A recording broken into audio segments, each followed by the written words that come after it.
نحمده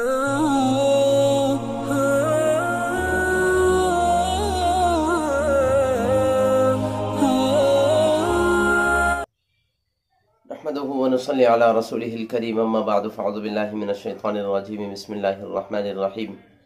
وإذ صرفنا إليك نفرا من الجن يستمعون القرآن صدق اللہ العلی العظیم۔ محترم دوستوں اور بھائیوں، آج کے دن ہم لوگ انشاءاللہ العزیز 26ویں پارے کی تفسیر کا مختصر خلاصہ سنیں گے، جس میں سب سے پہلے اللہ تبارک و تعالی جل شانہ نے توحید کو ثابت کرنے کے لیے ایک نرالا انداز اختیار فرمایا۔ اصل میں مشرکین مکہ سے باری تعالیٰ نے قرآن پاک کے ذریعے سے یہ سوال کیا کہ مشرکین مکہ جن معبودوں کو اللہ کے ساتھ ساتھ شریک ٹھہراتے ہیں، ان میں سے کون سے معبود نے آسمان اور زمین کی تخلیق میں اللہ تعالیٰ کا ساتھ دیا ہے، یعنی کون شریک ہے اس کائنات کے بنانے میں؟ اور خود مشرکین بھی مانتے تھے کہ کوئی بھی شریک نہیں ہے۔ تو یہ تو ایک عقلی دلیل پوچھی، اور نقلی دلیل یہ پوچھی کہ پرانے زمانے کی آسمانی کتابوں میں سے کس کتاب میں یہ لکھا ہوا ہے کہ اللہ کے ساتھ کوئی اور بھی شریک ہے، اس کی پوجا کی جانی چاہیے۔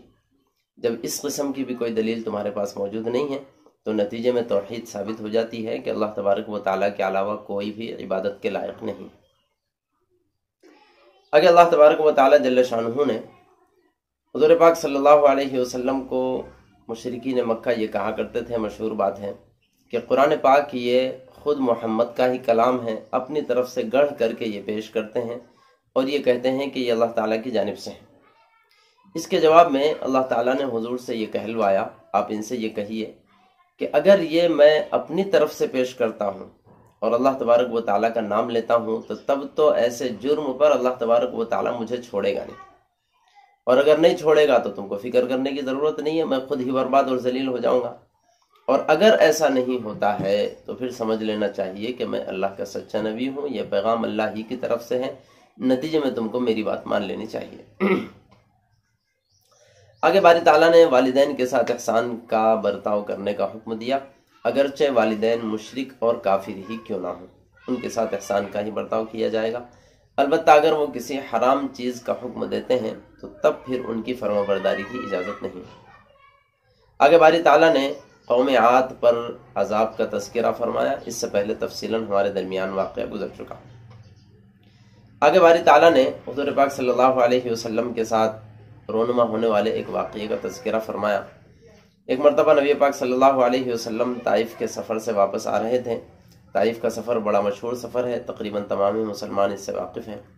واپسی میں ایک جگہ مقام نقلہ پر حضور نے پڑاؤ ڈالا اور فجر کی نماز وہاں پڑھ رہے تھے۔ حضور تلاوت کر رہے تھے نماز میں کہ وہاں سے جنات کی ایک جماعت گزر رہی تھی۔ جنات نے دیکھا تو آپس میں کہا کہ چپ ہو جاؤ، چپ ہو جاؤ، یہ کچھ نیا ہی کلام ہم کو سننے کو مل رہا ہے۔ چنانچہ انہوں نے غور و فکر کیا اللہ کے کلام پر،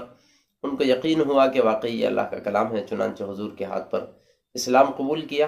اس کے بعد یہ اسلام کے داعی بھی بنے اور بہت سارے جنات کو کئی مرتبہ وفد کی شکل میں ان لوگوں نے اپنے ساتھ لا کر کے اسلام قبول کروایا بھی۔ اللہ نے اس کو بیان فرمایا۔ آگے اللہ تبارک و تعالی جل شانہ نے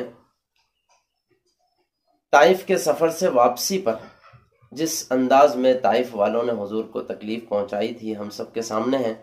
حضور اس امید پر گئے تھے کہ مکہ والے تو میری بات نہیں مان رہے ہیں، مجھے قتل کر دینے کے در پہ ہیں، اور 13 سال تک تو تقریباً 11 سال تک تکلیفیں برداشت کرنے کے بعد حضور نے طائف کا سفر کیا کہ وہاں کے لوگوں کو سمجھاؤں۔ 3 سرداروں سے وہاں ملاقات ہوتی ہے۔ ایک کہتا ہے کہ او ہو، تم ہی ملے تھے کہ اللہ تعالیٰ نے تم کو نبوت نصیب فرما دی، اور دوسرے نے کہا کہ تمہارے علاوہ کوئی اور ملا ہی نہیں اللہ کو کہ جس کو نبوت دیتا، اور تیسرے نے کہا کہ بھئی چلو یہاں سے بھاگ جاؤ، ہو سکتا ہے کہ تم واقعی نبی ہو، اور اگر تم واقعی نبی ہو تو تمہاری بات کا انکار کرنا خطرے سے خالی نہیں، اور اگر تم واقعی نبی نہیں ہے تو پھر ایسے جھوٹے کی میں بات سننا ہی نہیں چاہتا، اس لیے تم یہاں سے فوراً بھاگ جاؤ۔ چنانچہ ان لوگوں نے حضور کو ذلیل بھی کیا، ساتھ میں اوباش قسم کے لڑکوں کو پیچھے بھجایا۔ وہ لوگ تالیاں پیٹتے تھے، سیٹیاں بجاتے تھے، حضور کو پتھر مارتے تھے، یہاں تک کہ حضور پاک صلی اللہ علیہ وسلم کے جسم اطہر سے اتنا خون نکلا کہ وہ خون جا کر کے حضور کے پیروں میں اور جوتیوں میں جمع ہوا کہ حضور کی جوتی پیروں کو چپک گئی تھی۔ بہرحال بڑا تکلیفی دن حضور پر گزرا، تو اس واقعے کے پس منظر میں اللہ تبارک و تعالیٰ نے حضور کو صبر کی تلقین فرمائی۔ اس کا نام ہے اصل صبر۔ حضور کو صبر کی تلقین اللہ تبارک و تعالیٰ کہاں فرما رہے ہیں؟ اللہ جل جلالہ کے دین کے لیے مشقتیں حضور برداشت کر رہے ہیں، دین کا کام آگے بڑھ کے ذمہ داری کے تحت پورا کر رہے ہیں، اس کام کے کرنے میں جو مصیبتیں حضور کو آ رہی ہے، اللہ تبارک و تعالیٰ وہاں پر صبر کی تلقین فرما رہے ہیں۔ یہ ہے صبر کا مقام، اللہ ہمیں سمجھ نصیب فرمائے۔ اگر اللہ تبارک و تعالیٰ جل شانہ نے ان کافروں کے بارے میں فرمایا کہ جو کافر خود تو دین اسلام کو قبول نہیں کرتے تھے اور دوسرے قبول کرنے والوں کو بھی روکتے تھے، ان کے بارے میں اللہ نے فرمایا کہ ان کے اعمال ضائع ہو جانے والے ہیں۔ اب اعمال ضائع ہو جانے کے دو مطلب ہو سکتے ہیں، ایک تو وہ اعمال کے جو واقعی نیک اعمال، شریعت اسلام نے بھی ان کی تحسین کی ہو، بھوکوں کو کھانا کھلانا، پیاسوں کو پانی پلانا، ننگوں کو کپڑا پہنانا، لوگوں کی خبرگیری کرنا، لوگوں کی خدمت کرنا اور اچھے کاموں میں آگے بڑھ کر خدمتیں کرنا، تو یہ اچھے کام تھے۔ تو ایک تو یہ مطلب ہو سکتا ہے کہ دنیا میں ان کے یہ جو اچھے کام ہیں یہ بھی کل قیامت میں برباد ہو جانے والے ہیں، اس وجہ سے کہ یہ ایمان لاتے بھی نہیں اور ایمان لانے والوں کو ایمان لانے سے روکتے بھی ہیں، یعنی کہ ایک بنیاد ہی نہیں ہے ان کے پاس، تو پھر یہ چھوٹے چھوٹے نیکیوں کا، چھوٹے چھوٹے ثواب کے کاموں کا کوئی فائدہ ان کو حاصل ہونے والا نہیں ہے، ان کے اعمال ضائع ہو جائیں گے۔ ایک مطلب تو یہ ہے۔ دوسرا مطلب یہ ہے کہ یہ لوگ جتنی محنت کر رہے ہیں اسلام کے خلاف، ان کی محنت کارگر ہونے والی نہیں ہے، اللہ تبارک و تعالیٰ کا دین پروان چڑھ کر رہے گا۔ آگے اللہ تبارک و تعالیٰ نے مسلمانوں کے بارے میں فرمایا کہ اللہ تبارک و تعالیٰ مسلمانوں کے گناہوں کی صفائی فرماتے ہیں اور ان کے گناہوں کو معاف فرماتے ہیں، ان کے دلوں کی صفائی فرماتے ہیں۔ آگے باری تعالیٰ نے جنتیوں کے کچھ جنت میں ملنے والی نعمتوں کا تذکرہ فرمایا، ان میں بطور خاص نہروں کا تذکرہ فرمایا کہ اللہ تعالیٰ جنت میں جنتیوں کو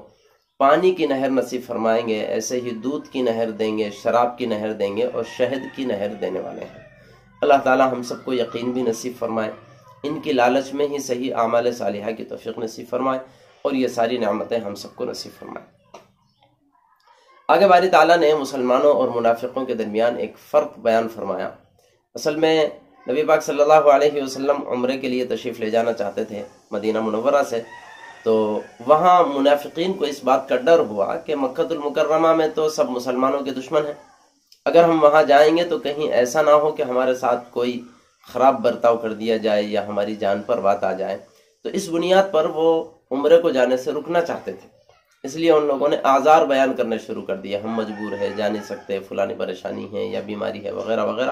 اس کو اللہ تبارک و تعالیٰ فرماتے ہیں کہ یہ منافق ہیں، ان کے دلوں میں جو کچھ ہے وہ اس کو بیان نہیں کر رہے ہیں، زبان پر کچھ اور لا رہے ہیں۔ آگے اللہ تبارک و تعالیٰ جل شانہ نے بنو قریظہ اور مدینہ کے یہودیوں کے بارے میں فرماتے ہیں، یہ بھی مسلمانوں کے خلاف سازشیں کیا کرتے تھے، تو اس کے مقابلے میں اللہ تعالیٰ فرماتے ہیں کہ یہ چاہے جتنی سازشیں مسلمانوں کے خلاف کر لیں، یہ اللہ تبارک و تعالیٰ کا کوئی نقصان نہیں کر سکتے اور مسلمانوں کا بھی کوئی نقصان نہیں کر سکتے اور ان کے اعمال بھی برباد ہونے والے ہیں۔ آگے اللہ تبارک و تعالیٰ جل شانہ نے مسلمانوں کو ایک گویا کہ چتاونی دی ہے، مسلمانوں کے لیے بہت بڑے ڈر کی بات ہے یہ آئندہ والی آنے والی آیت پاک۔ اللہ تبارک و تعالیٰ فرماتے ہیں کہ اے مسلمانوں کی جماعت، اگر تم لوگ صحیح معنی میں اللہ تبارک و تعالیٰ کے دین کا کام نہیں کریں گے تو پھر اللہ تبارک و تعالیٰ تمہارے علاوہ دوسری قوموں کو کھڑا فرمائے گا اور وہ قومیں تم جیسی نکمی نہیں رہیں گی۔ اصل میں یہ آیت پاک اس وقت نازل ہوتی ہے جبکہ اللہ تبارک و تعالیٰ نے اللہ کے راہ میں خرچ کرنے کا حکم دیا تھا، اللہ کے نبی نے اعلان فرمایا تھا، تو کچھ مسلمانوں نے بخل سے کام لیا، ان میں بطور خاص منافقین بھی تھے۔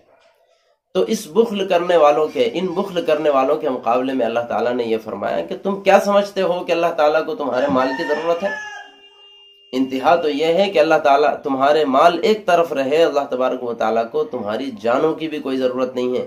اگر تم لوگ اللہ تبارک و تعالیٰ کے دین کی مدد نہیں کرتے ہیں اور سچائی پر نہیں آتے ہیں تو تمہاری بھی اللہ تعالیٰ کو ضرورت نہیں، اللہ تعالیٰ تمہاری جگہ دوسری قوموں کو کھڑا فرمائے گا اور وہ قوم اتنی نکمی نہیں ہوگی جتنی کہ تم ہو۔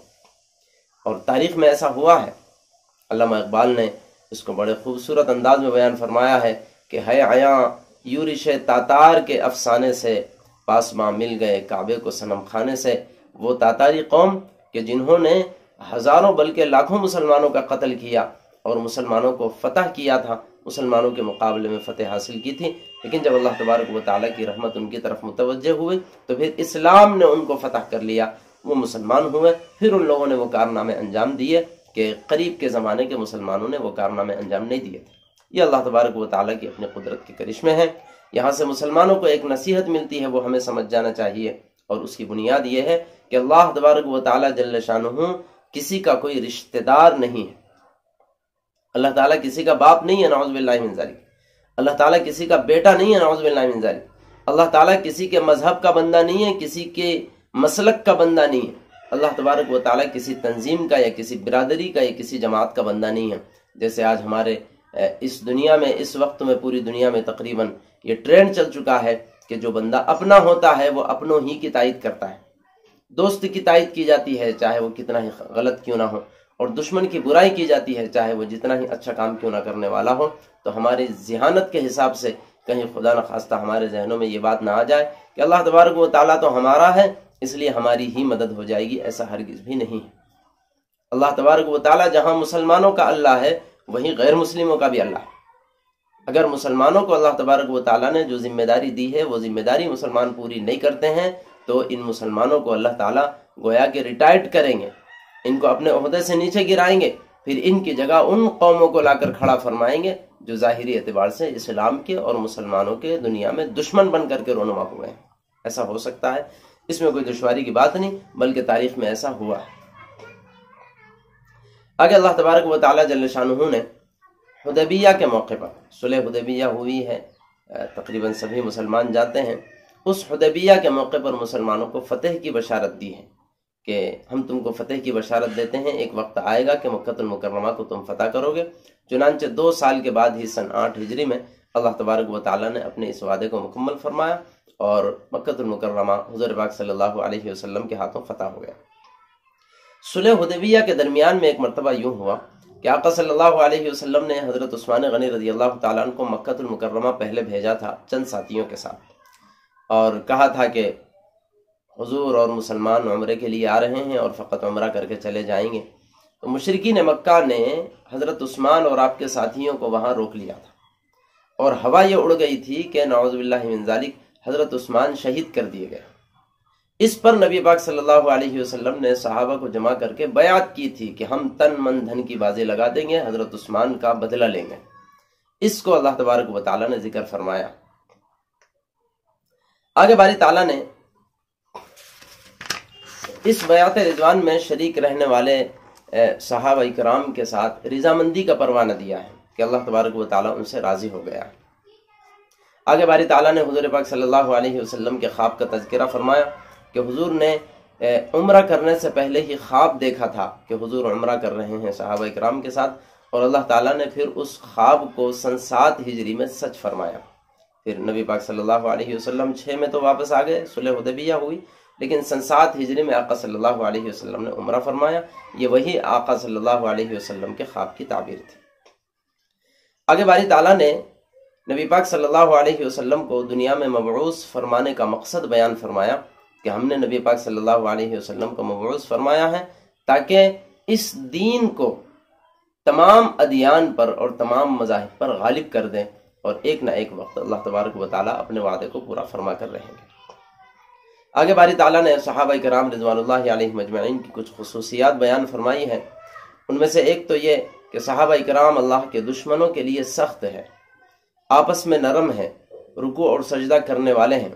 اللہ تبارک و تعالیٰ سے اس کا فضل اور اس کی خوشنودی مانگنے والے اور تلاش کرنے والے ہیں۔ کثرت سجدے کی وجہ سے ان کے چہرے پر سجدے کے نشان ہیں، اور ان کے اوصاف اللہ تعالیٰ نے توریت اور انجیل میں بھی بیان فرمائے ہیں۔ اور صحابہ اکرام کھیتی کے مانند ہیں۔ کیا مطلب کھیتی کے مانند ہے؟ کھیتی سب سے پہلے تو ایک کوپل ہوتی ہے چھوٹی سی، اس کے بعد تناور درخت بنتا ہے، پھر اس سے پھول ہوتا ہے، پھر اس سے پھل ہوتا ہے، اس پھل سے دنیا فائدہ اٹھاتی ہے۔ یہی مثال صحابہ اکرام کی ہے کہ ان کے ذریعے سے دنیا فائدہ اٹھا رہی ہے اور رہتی دنیا تک اٹھاتی رہے گی۔ آگے اللہ تبارک و تعالیٰ جل شانہ نے نبی پاک صلی اللہ علیہ وسلم کے آداب بیان فرمائے۔ صحابہ اکرام اس کا لحاظ کریں کہ حضور کے سامنے زور کی آواز میں بات نہ کریں۔ اصل میں ایک مرتبہ ہوا یوں، صحابہ کرام سے کوتاہی ہوئی، آقا صلی اللہ علیہ وسلم کے سامنے زور کی آواز چند صحابہ نے نکال لی تو اللہ تبارک و تعالیٰ نے منع فرمایا اور آپ کے آداب بیان فرمائے کہ حضور کے سامنے کوئی زور سے بات نہ کرے۔ یہاں ایک مسئلہ یہ بھی سمجھ لینا چاہیے کہ یہ تو حضور کی حیات میں حکم آیا تھا کہ حضور کے سامنے بات نہ کریں۔ اس کے تحت میں علماء کرام نے حضور کی وفات کے بعد بھی حضور پاک صلی اللہ علیہ وسلم کے روضہ اقدس کے قریب زور سے بات کرنے سے منع فرمایا ہے۔ ہمیں اہتمام کرنا چاہیے۔ آگے اللہ تبارک و تعالیٰ نے معاشرے کی خرابیوں میں سے جو اکثر و بیشتر خرابیاں ہوتی ہیں ان کی اصلاح فرمائی ہے اور ان سے منع فرمایا ہے کہ کوئی بھی مرد کسی مرد کا مذاق نہ اڑائے اور کوئی عورت کسی عورت کا مذاق نہ اڑائے، کوئی کسی کو طعنہ نہ دے۔ بعض مرتبہ ایسا ہوتا ہے پچھلے کسی گناہ کا تذکرہ کر کے یا کسی کمی کا تذکرہ کر کے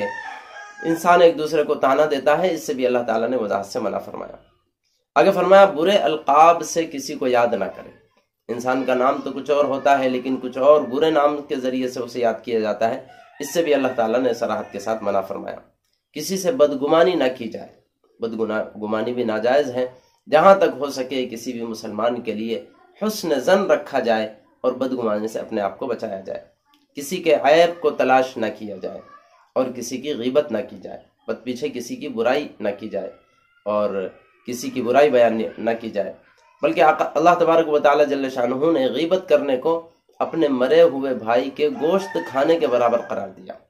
کہ جس طرح آدمی مرے ہوئے انسان کا گوشت اگر کھا لے تو اس کو تکلیف کا احساس نہیں ہوتا چونکہ وہ مرا ہوا ہے، بالکل اسی طرح سے بد پیچھے کسی کی برائی بیان کی جائے تو اس کو تکلیف کا احساس نہیں ہوتا، اس وجہ سے کہ اسے پتہ نہیں چل رہا ہے۔ ان چیزوں سے اللہ تبارک و تعالیٰ نے منع فرمایا اور ان چیزوں کو حرام قرار دیا۔ اس کے بعد باری تعالیٰ فرماتے ہیں کہ تمام انسانوں کو اللہ تعالیٰ نے آدم و حوا سے ایک ہی جوڑے سے پیدا فرمایا ہے۔ جب سب کے سب آدم و حوا ہی کی اولاد ہے تو پھر یہ سب کے سب برابر ہے، الا بالتقوی، تقوی کی وجہ سے کسی میں فرق آ سکتا ہے، جو جتنا بڑا متقی ہے اس کا درجہ اتنا بڑا ہے، باقی سب کے سب مسلمان برابر سرابر ہیں۔ آگے اللہ تبارک و تعالیٰ نے حضور کو تسلی دی ہے کہ مشرکین مکہ اگر حضور کو جھٹلاتے ہیں، حضور کی فرما برداری نہیں کرتے ہیں تو اے نبی آپ کو پریشان ہونے کی ضرورت نہیں ہے۔ ایسا ہی پرانے زمانے سے چلتا آ رہا ہے، جتنے بھی انبیاء پرانے زمانے میں آئے تھے ان سب کو کسی نہ کسی نے ضرور جھٹلایا ہے، آپ کو بھی جھٹلانے والے رہیں گے، اس لیے آپ کو پریشان ہونے کی ضرورت نہیں ہے۔ آگے باری تعالیٰ نے کرامن کاتبین کا تذکرہ فرمایا۔ تقریباً سبھی مسلمان اس بات سے واقف ہیں کہ اللہ تعالیٰ نے ہم سبھی کے کندھوں پر دو فرشتے بٹھائے ہیں، ایک دائیں کندھے پر اور ایک بائیں کندھے پر۔ دائیں کندھے والا فرشتہ ہماری نیکیاں لکھتا ہے، بائیں کندھے والا فرشتہ ہماری برائیاں لکھتا ہے، اور یہ لکھے ہوئے رجسٹر کل قیامت میں اللہ کے سامنے پیش ہوں گے۔ اللہ تعالیٰ نے اس کا تذکرہ فرمایا۔ آگے باری تعالیٰ نے حضور پاک صلی اللہ علیہ وسلم سے فرمایا کہ دین کی دعوت کا پہنچا دینا بس حضور پاک صلی اللہ علیہ وسلم کی ذمہ داری ہے، باقی ماننا یا نہ ماننا، ہدایت کا ملنا یا نہ ملنا وہ اللہ تبارک و تعالیٰ کی مرضی ہے، اور ماننے نہ ماننے کی ذمہ داری وہ سامنے والوں پر ہے۔ آپ کا کام فقط پہنچا دینا ہے، اس سے زیادہ آپ کی کوئی ذمہ داری نہیں ہے۔ جتنی باتیں ہمارے سامنے اس بارے میں نصیحت کے حوالے سے آئی ہے، دعا فرمائیے کہ اللہ تعالیٰ ان سب پر ہم سب کو عمل کی توفیق نصیب فرمائے۔ آمین وآخر دعوانا ان الحمد للہ رب العالمین۔